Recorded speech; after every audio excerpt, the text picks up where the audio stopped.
In videos 2 through 7 of this series, which correspond to the 1st through 6th chapters of the book, This is the Sun, Zeitgeist and Religion, Volume 1, Comparative Religion, I have outlined the history of the development of astrotheology.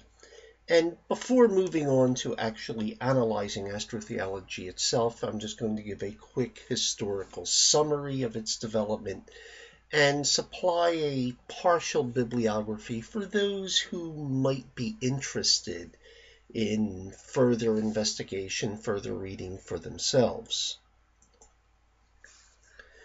Thus far, we have traced the history of the ideas presented in astrotheology that was given in the film Zeitgeist. We have noted the genesis of some of these ideas in esoteric movements of the Renaissance, such as the Hermetic Revival, and their further development in movements such as Freemasonry that began after Hermetism collapsed and influenced both European theosophy and American religious ideas in the burned-over district.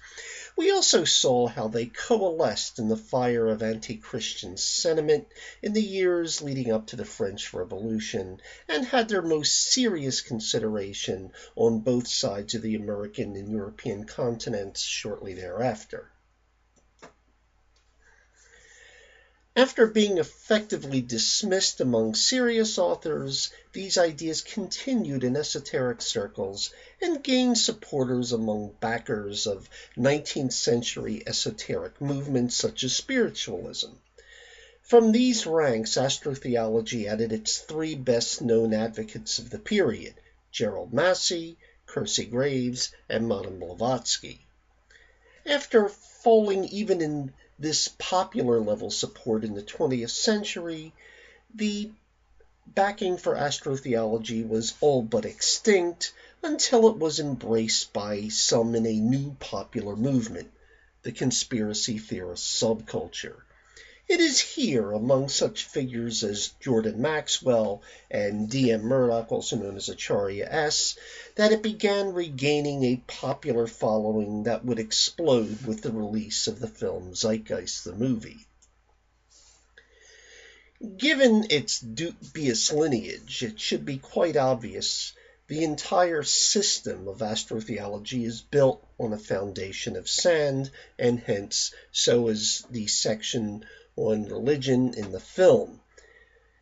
Everything in it is built upon sand. There is neither scholarly support nor substantial evidence for its claims. It began by relying upon the quackery of previous centuries, and when the film's errors were exposed, it then turned to wild exaggerations and misrepresentations of evidence from more serious sources.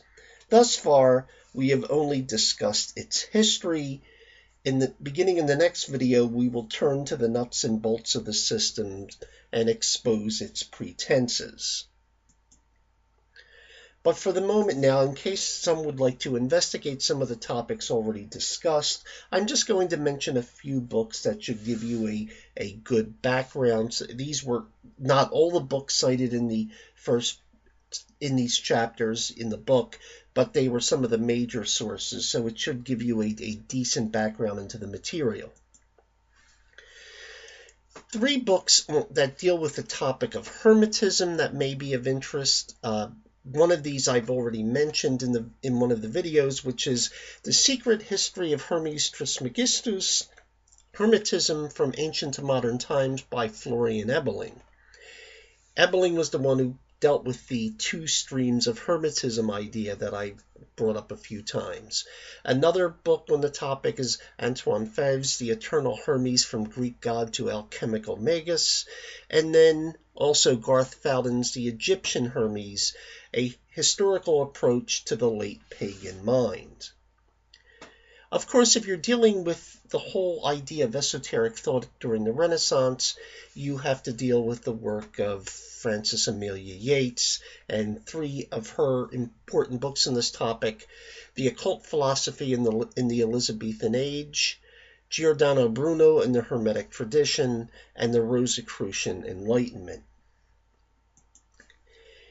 In other books that also deal in related materials, one dealing with the whole idea of how Egypt's image was distorted by this particular period and later occult followers, is by the Egyptologist Eric Horning, and it's titled The Secret Lore of Egypt, Its Impact on the West. Another dealing with just Renaissance literature in general, and this dealing that overlaps with some of these topics, is Robin Raybould's An Introduction to the Symbolic Literature of the Renaissance. In terms of a general history of esoterica, one that I would highly recommend is Nicholas Goodrich Clark's The Western Esoteric Traditions, A Historical Introduction. And in some of the things I mentioned, such as some of the stuff that the Burned Over District, this is more of a popular book than a scholarly one, but it's one that's a good starting point, and you can verify things in more scholarly works, but it's a good popular introduction to the whole history of esoteric thought in America, particularly things like spiritualism, the Burned Over District, etc., which is Occult America, White House Seances, Ouija Circles, Masons, and the Secret Mystic History of Our Nation by Mitch Horowitz. I wouldn't say this book is not scholarly by any means, but it does give a good starting point if someone was interested in that particular topic. In the next video, of course, we will then begin dealing with the nuts and bolts, as I said, of astrotheology. In the book, I actually spend time refuting related topics that deal with astrotheology, other authors that are not directly related to the material in Zeitgeist. I may mention some of these in some of the future videos, but understand that in this video series I will be concentrating specifically on things that appear in the film, and I will only bring other things in perhaps tangentially or just in passing. I'm going to try to concentrate just for time to keep the video series briefer. I'm going to try to concentrate merely on the things in Zeitgeist in the movie and not as much the other material. So things are dealt with in a lot more detail in the book.